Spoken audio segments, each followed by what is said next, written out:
Hi, this is a video for home buyers, especially first-time home buyers who may not have gone through the process before. This is a general kind of overview of what's involved, some of the things that you're going to need to do to get your finances in order and make sure that you have a smooth transaction.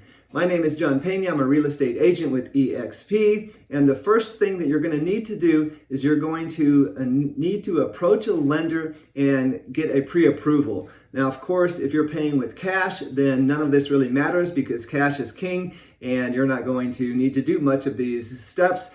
But for the rest of us, most of us have saved up a little bit of money for a down payment, which we're going to talk about in a second. And then we finance the rest with a lender, whether that's your local bank that you're already doing business with, a credit union, an online lender. There are a lot of options out there. But the first thing you're going to need to do, and you can shop around for this, is you're going to go and talk to different lenders. And the goal at this point is to get pre-approved. So there are two things that can happen here.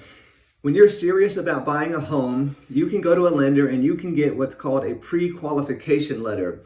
And in order to do that, what's going to happen is let's say the bank. Let's say you go to your local bank and they're going to ask you some questions. Are you employed? For how long? How much money do you make? Do you have any outstanding debt? Is your credit history terrible?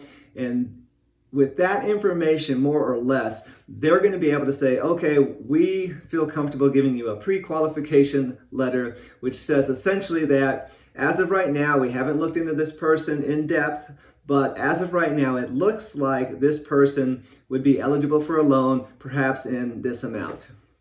Now, that's great, but it's not as good as a pre-approval letter. A pre-approval letter requires a bit more on your part. You have to supply the lender with more documents. They're going to pull your credit history. They're going to pull your credit score. So they're going to want to actually see your pay stubs. They're going to want to look at your taxes from the last couple of years. They're going to do a much more thorough investigation of your financial affairs, your financial status, and then once they've completed that, and this will take a little bit of time on their part, but once they've completed that, if all goes well, they'll give you a pre-approval letter, which holds a lot more weight. And it says, we are confident that this individual or couple will qualify for X amount, and we will, vouch for their financial readiness to purchase a home. That is great, and that's what you want to have. How are you going to get one of those, and what are the factors that go into that? A couple of things. First of all, your credit score does matter here. Now, I'm going to give you a number, but don't hold me to this. This is always somewhat changing. It depends on the lender. It depends on the market. But you're going to want to have at least a 620 or better credit score. Again, please don't hold me to this. This is going to be different for different lenders, but that's a good starting point. A credit score of 620 or better is what you're going to want to have. Okay, so that's how credit is going to play into this pre-approval stage. And the next thing that's going to be very important for your pre-approval is your income. You're going to want to show about 2 years of consecutive work history. Ideally, over that time, your salary or your hourly wage has increased, not decreased.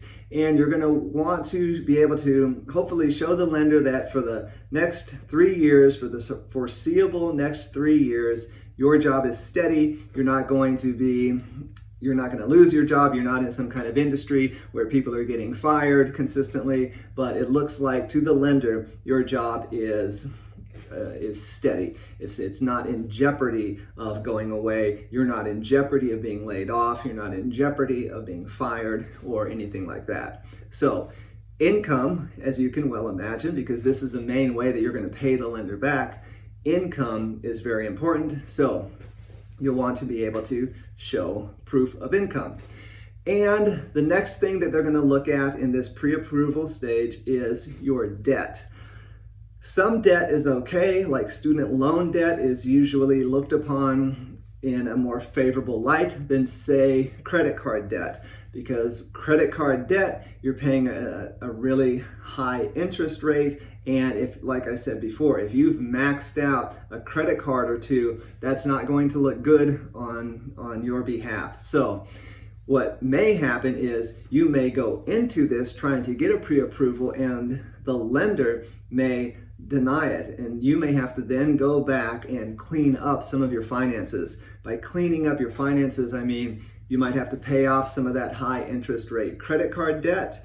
You might need to save up a little bit of money, because in the next section we're going to talk about a down payment. You're going to have to pay a percentage of the cost of the home in order to purchase the home. This is what we call a down payment. And if you can't show proof that you have that money in the bank ready to go, then the lender isn't going to give you the pre-approval.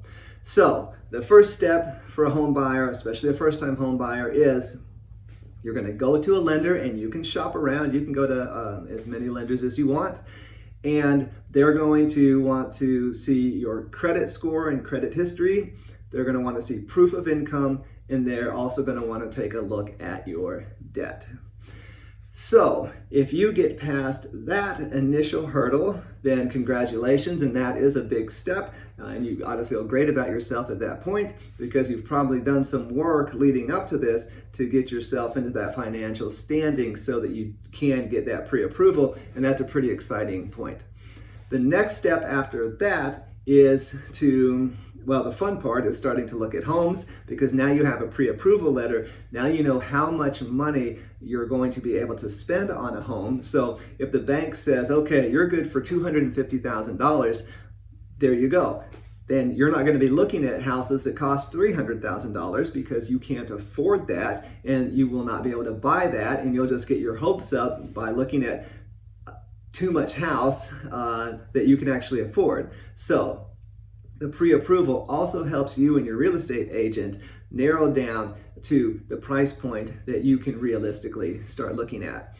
The next point is you need to understand the costs associated with buying a home, because the pre-approval is just the first step. There are a lot of costs involved in buying a home, and the first one, like I mentioned before, is the down payment. So no lender is going, well, there are some programs where you don't have to have a down payment. Those are special programs you could look into, but everything balances out. They're going to get you one way or another, so be careful. But most people are going to have to pay a certain percentage of the cost of their home when they buy it, when they close on it, and I'll explain what close means. So for a first-time home buyer, you might qualify for an FHA loan. That's a very popular loan option backed by the government. And with that particular loan, you have to put down 3.5% of the total cost of the home.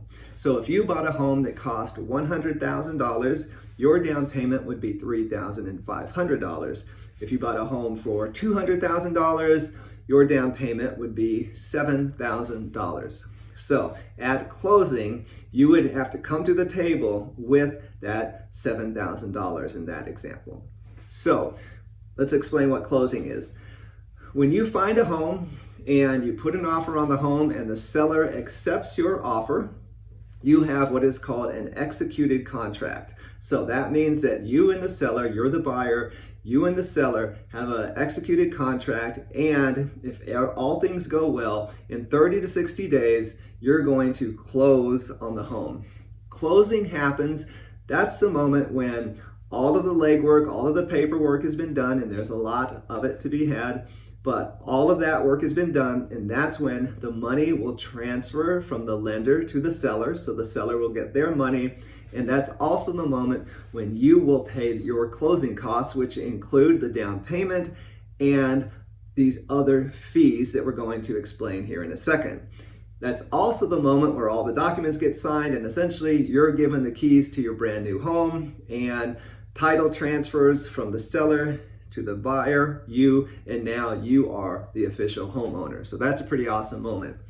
So closing costs. We talked about down payments. Now, by the way, if you are, say, a second-time home buyer, or say an investor, or just a kind of a regular, for whatever reason, let's say you didn't qualify for the FHA loan, then you could be looking at a down payment of 10 to 25%. So that's considerably more, right?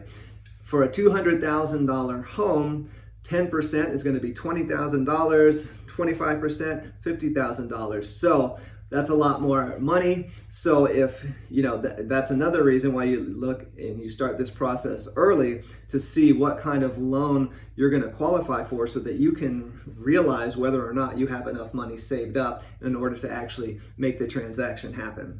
So down payment, that's a big one. And then the next thing is, like I said, are closing costs. These are fees by mostly third parties.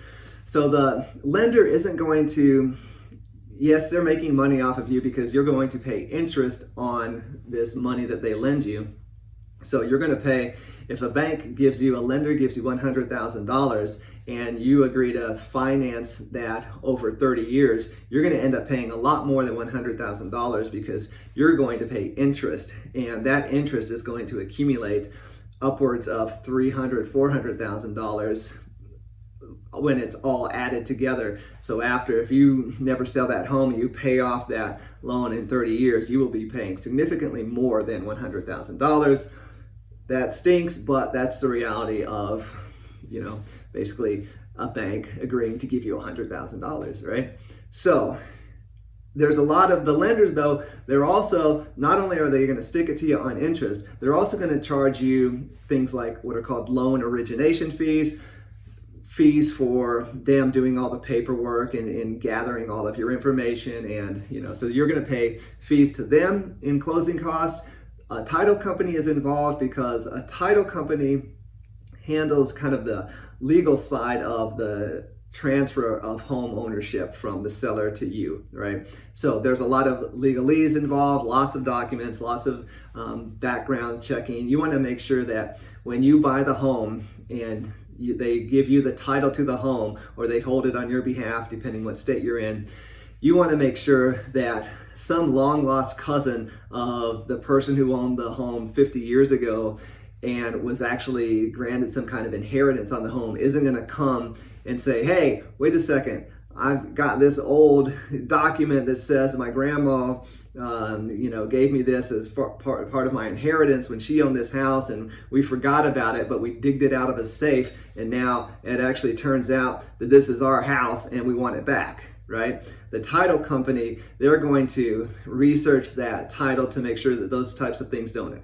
exist on the title, and they're also going to give you an insurance policy that says, okay, if something crazy like that does happen, we'll take care of it, okay? So there's a lot of fees in a lot of third parties, and those closing costs and those fees are going to add up to a couple $1,000s. It's really hard to give an estimate because there's so many variables: where you live, how much is the cost of your home, what service providers are you using. Some of them you can choose, some of them you can't choose. So if you really want to get a better idea of, okay, how much are my closing costs going to be, go online, put in closing costs calculator or mortgage calculator, fill in all the numbers, your interest rate, your down payment, the total cost of the home, and they'll be able to give you a better idea of what that is. But it typically is, several $1,000s, this is a very general number, $3,000 to $8,000. Okay, but if you want a more specific number, check out some of those online resources.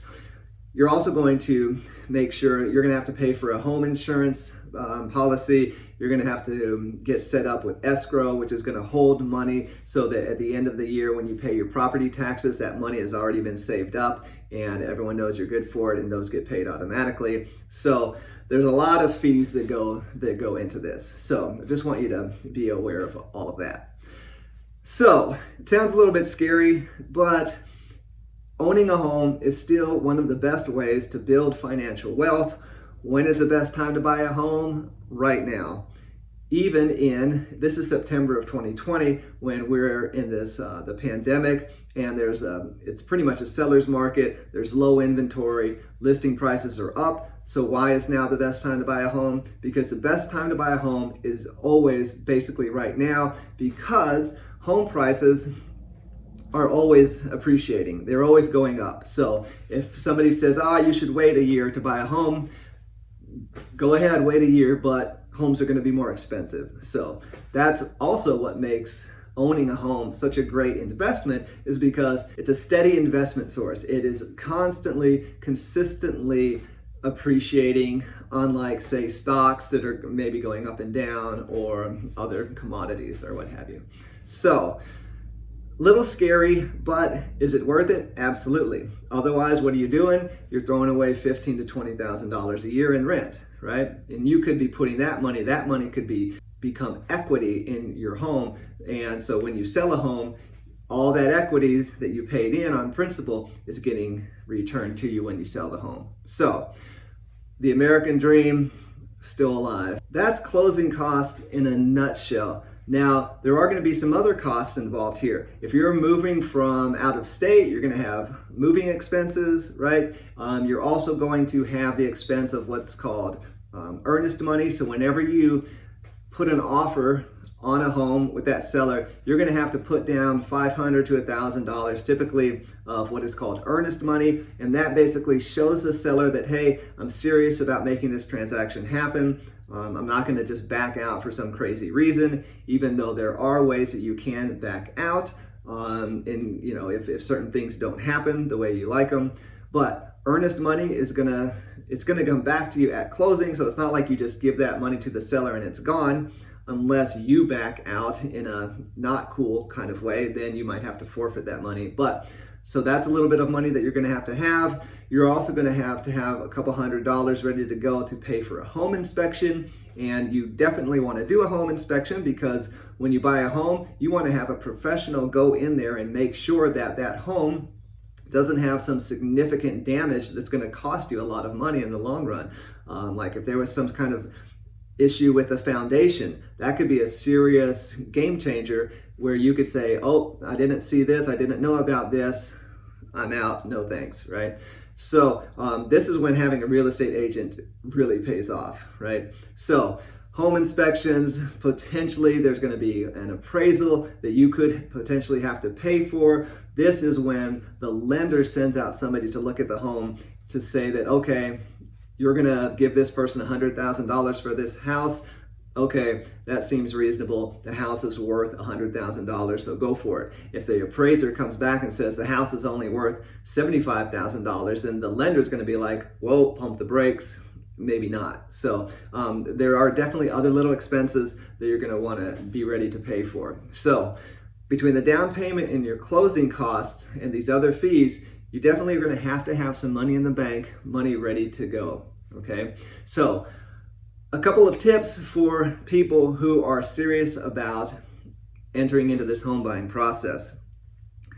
Don't make any big purchases from here on out. Don't go buy a car. Don't go put $5,000 on your credit card for the biggest TV that they sell. You want to be frugal during this process. You don't want to blow up your finances in any way, because the lender is going to be looking at your financial statements consistently through this process. So if they can't identify where money came from or why big chunks of money went out, they're gonna want to know what's happening. Another thing is you want to have all the money that you have saved up in the bank well before you start this pre-approval. Because if you go and let's say you borrow money from your parents and you put in $20,000 into your bank account halfway through this process, and the lender is going to see that and they're going to be like, whoa, what's happening here? And yes, you can have gifts from family, but it's better to do it before and let the bank know about it or the lender know about it before you're already well into the process and you're like 2 weeks from closing and all of a sudden this mystery money is coming into your bank account, or there's some big huge credit expenditure because you just went out and you bought a new car, right? Don't do that. Don't do either of those two things. Have your finances in order. have the money for the down payment and all your closing costs. Try to have that in your bank, whether it's in a savings account or what have you, before you start this process, and then don't do anything crazy. Also, make sure that you have all of your documents ready to go. Have your income pay stubs available, bank statements, tax records from the last couple of years. Try to have all of that information already gathered, because you're going to have to submit that frequently. So that's basically, in a nutshell, what the home buying process kind of looks like, how to get yourself ready for it. So I do hope that that was helpful for you. If you have any questions, by all means, reach out in the comments below. Are you thinking about buying a home right now? What stops you? What makes you hesitant? Or are you all in? Are you already into the process? And what hiccups or obstacles have you run into? I'd love to know what you have to say. By all means, drop them in the comments. If you are in that situation or have additional questions, I'd love to help you out with any of those answers. And again, take this with a grain of salt. We're talking September 2020. The numbers are always changing. Lenders are always tweaking the conditions that they set for people that they lend money to. So like I said, I've tried to give you a pretty good idea of what the general numbers are, but they can always change, and you can definitely get the most precise information to going to the lender and actually going through this process. They're going to give you loan disclosure documents that say, okay, this is pretty much exactly what it is you're going to have to pay, so that you can see exactly what your fees are going to be. And if you're not at that point, but you want some more specifics, go to those online mortgage calculators, closing cost calculators, and those do a pretty good job of giving you ballpark numbers, more so than what I've given you here. Thank you so much. If you find this information valuable, please consider subscribing to the channel, and we'll see you next time.